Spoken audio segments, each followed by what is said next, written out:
ঢাকার বুকে এমন একটি রাস্তা আছে যেখানে রাত ৩টের পর জ্যান্ত মানুষ নয়, বরং রাস্তা নিয়ন্ত্রণ করে এক অদৃশ্য শক্তি। হ্যাঁ, কথা বলছি ওল্ড এয়ারপোর্ট রোড নিয়ে। কেন এই রাস্তার নাম শুনলে ড্রাইভারদের বুক আজও কেঁপে ওঠে? এই ওল্ড এয়ারপোর্ট রোডের সবচেয়ে পপুলার আরবান লেজেন্ডটি হলো এক সাদা শাড়ি পরা নারীকে ঘিরে। বিশেষ করে ঘড়ির কাঁটায় যখন রাত ২টা বা ৩টা হয় এবং রানওয়ের আশেপাশের বড় বড় গাছগুলোর কারণে রাস্তায় এক থমথমে অন্ধকার নেমে আসে, তখন নাকি এই অলৌকিক ঘটনাটি ঘটে। রাতের কোচের ড্রাইভার বা লেট নাইট রাইডারদের দাবি, রাস্তার মাঝখানে আবার ফুটপাতে হঠাৎ করে এক রহস্যময়ী নারীকে একা দাঁড়িয়ে থাকতে দেখা যায়। কোনো কোনো চালক যখন গাড়ি থামিয়ে সাহায্য করতে যান, তখন নাকি চোখের পলকে সেই নারী কুয়াশার মতো মিলিয়ে যায়। আবার অনেক সময় চলন্ত গাড়ির লুকিং গ্লাসে হুট করে পেছনের সিটে কাউকে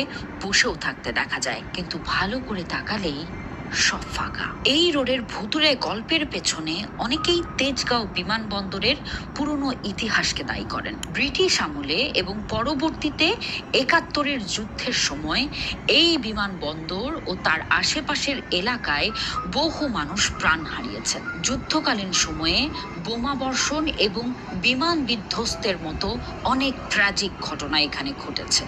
স্থানীয়দের বিশ্বাস, সেই সময়ে আকস্মিক ও নির্মমভাবে মরে যাওয়া মানুষদের কিছু অচিন্ত আত্মা আজও এই পুরনো বিমানবন্দরের সীমানা প্রাচীর আর সংলগ্ন রাস্তায় রাতে ঘুরে বেড়ায়।